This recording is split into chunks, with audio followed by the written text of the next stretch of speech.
Financial preparedness. What you can do now. Hey, my friends, I hope everyone's doing good today.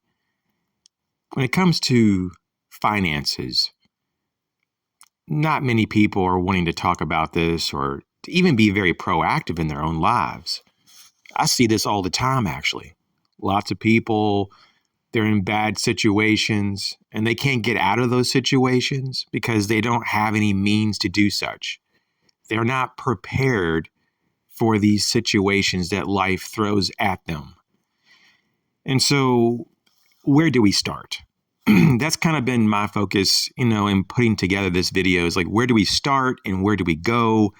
What is a priority? What is the big picture even? Like, what is the outline of this topic really?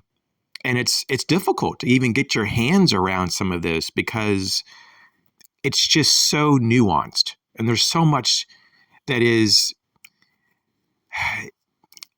applicable to certain people over others. Like there's a lot of things in finance that may not apply to some people, but then it may apply to you though. So you kind of have to know about everything to know if you need to do that or not.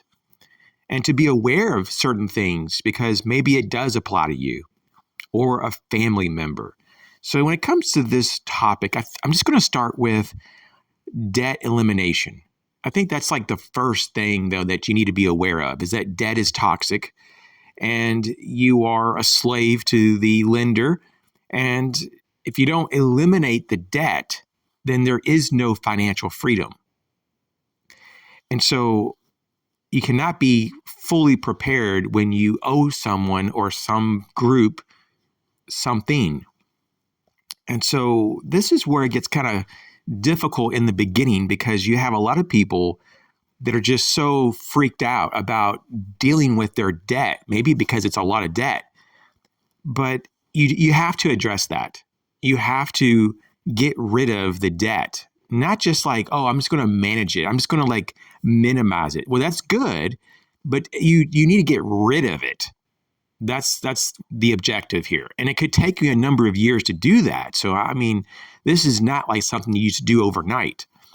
But at some point in the process of eliminating your debt, you need to look really deep into the topic of emergency funds and to look at your own backup emergency fund. Like, what are your capabilities? What do you have at your disposal? Do you have a formal emergency fund at your local bank? Or do you have some cash at home or other resources? Like, what do you really have?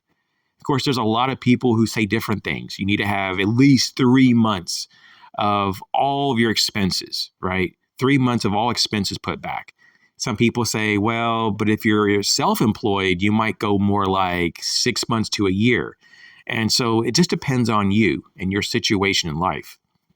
But you definitely need an emergency fund that's appropriate for your lifestyle. And so, well, what else then down the road? Well, we have retirement. We all retire, or at least we hope to retire. So you have to start that at some point. You're not going to have a retirement account unless you actually start to save up and invest in retirement assets. And of course, really, it's more about investing, right? The retirement fund, more so than just saving money, because you want that money to work for you over time. And then, of course, we have the college fund, right? Especially if you have kids, the college fund. And it's like, wow, once again, just like retirement, the earlier you get a head start, the better and the easier it is long term. So save early for retirement, save early for college, save early for your house, right? Or for a future car. And don't be like thinking that, everything's always just going to be okay, because we know life isn't. There's all kind of surprises and curveballs that life throws at us. So it's like we need a rainy day fund. It's sometimes referred to as a miscellaneous fund, but a rainy day fund is imperative. Things will happen to you. You will need extra resources to deal with certain things in life. That's a given. And, for a lot of us, we have hobbies, right? And so you have to have resources to fund your hobbies. So don't just be surprised when you don't have any money for your hobbies if you didn't save for it. So that's something as well. And some people put that into the category of entertainment. But for me personally, though, I have a hobby fund. And it's not very much every month. It's just like a little bit so that whenever I do come around that I want to get something, right, you have it. And that's all that really is. It's just acknowledging that, okay, you have a hobby and you need to fund it in some way, shape, or form. Now, there are some people who have hobbies that are almost free, if not free. And if you have one of those hobbies and that's your primary thing that you do, well, that's great. But for most people, you're going to need some kind of resources typically to deal with funding your hobbies. Now, we also have a vacation and holiday fund that we need to look at because people go on vacations, and during the holidays, people either travel or they buy gifts or they do things that are special, and it's not free to do that. So let's go ahead and change gears just a little bit and just look at this. Your financial documents, do you have them organized and secured? Do you have copies off-site? Which means simply, do you have a copy outside of your home? In case your home burnt down or was compromised, do you have copies of bills so that you know when certain things are due and you have contact information? Do you have a will or a trust that is secure and you know where it's at? And do you have your tax forms, at least some copies of your tax forms from the last few years put back just in case you need to reference them? Also, something else that really is a part of a very solid financial preparedness plan is to have some passive income streams. And it could be that you have royalties from a book, or that you have interest from an interest-bearing account, or that you have a pension or an annuity or whatever it is. But it sure does help to have passive income streams, because if you lost your job or if you just needed extra money coming in, it's there. It's there for you, and it can help fund your retirement or other different funds. So what about inflation? This is kind of the obvious these days. Everybody talks about inflation. You definitely need inflation protections built into your financial plan. So we have various things like self-sufficiency lifestyles, like literally having your own solar panels, for example, and reducing your electric bill. That's what I do, at least. And there's so many other little things, just you could get into precious metals. That can be a hedge against various things, various things. Also investing in your health. If your health is horrible, how are you going to do things to counter the demands of the world, including inflation? You need to be in good health. Invest in yourself, invest in your health. We also need to look at looking at skills in particular. Skills are a major asset. Having very practical skills can make you extra money on the side or become a main thing in a pinch if you lost your job. And of course, also just starting a little side business, even if it was just very, very part-time. Maybe you just do it one day a week for just a few hours. That is an awesome hedge against inflation and just brings in extra money and resources so that you can do things that otherwise you couldn't. And of course, we have to look at insurance, right? Life insurance, especially if you have dependents, in your household that you're responsible for. Life insurance is a must. Of course, having good health insurance, and if it's appropriate for your age and, for your particular situation, long-term care insurance and disability insurance might be good as well.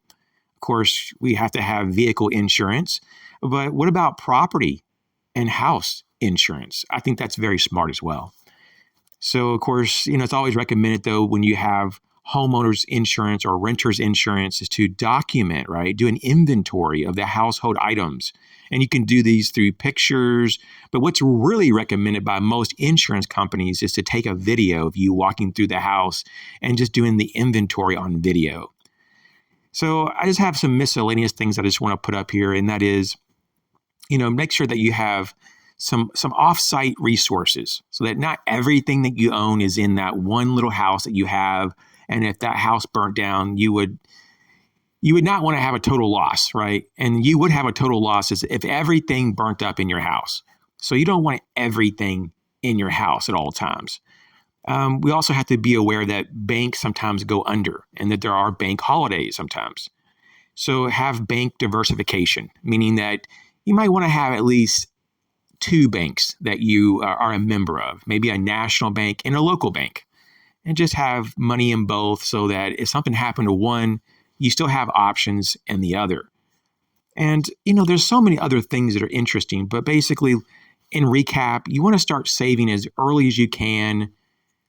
It's just always going to be beneficial, whether if it's for retirement or for college savings, whatever. If the earlier you can save, the better. And that's just kind of common knowledge. But there's so many people wait until later in life to save for things, and it's so much more difficult. And of course, we could go into all kind of examples of, for example, like the coffee example. Like if you had coffee every day of the week, 5 days a week, as you go to work, and over time, the aggregate of that is just staggering over like 30 years. Like after you look at your dividends or capital gains, if you had that money instead invested like in the S&P 500 index, we're talking anywhere from maybe like $150,000 to $200,000 more dollars you could have in retirement, just because you decided though to have coffee on the way to work. And so we have to look at opportunity cost. And this is something that scares a lot of people, but sometimes the things that you do now with your money, you rob yourself of all of the opportunities that you could have done with it in the future. So we have to be mindful of that. We have to be mindful that college is not for everyone. Maybe it's better if you went to a trade school. We have to be mindful that private education might not be worth what they're charging. Maybe homeschooling is better. What about learning how loans work, or learning how a credit card really works, or learn how like these cash advance places really work? I think that just having good, practical, working knowledge of the financial world is going to get you so much further than if you just didn't understand it. And so obviously these things need to be worked on over time. The more you can learn, the better. And so your financial preparedness depends on you. You going out there and understanding the world and being proactive and getting involved and saving money and investing money and doing the right thing through smart decision making. And if you don't do this, then you will have problems throughout life.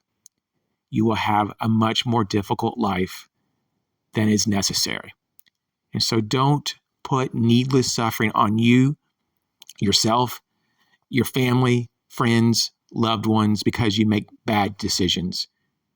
Do the right thing now and understand the world and how it works so that you can navigate it to your advantage and help yourself and help those around you. I hope this was helpful. You guys take care. We'll catch you later.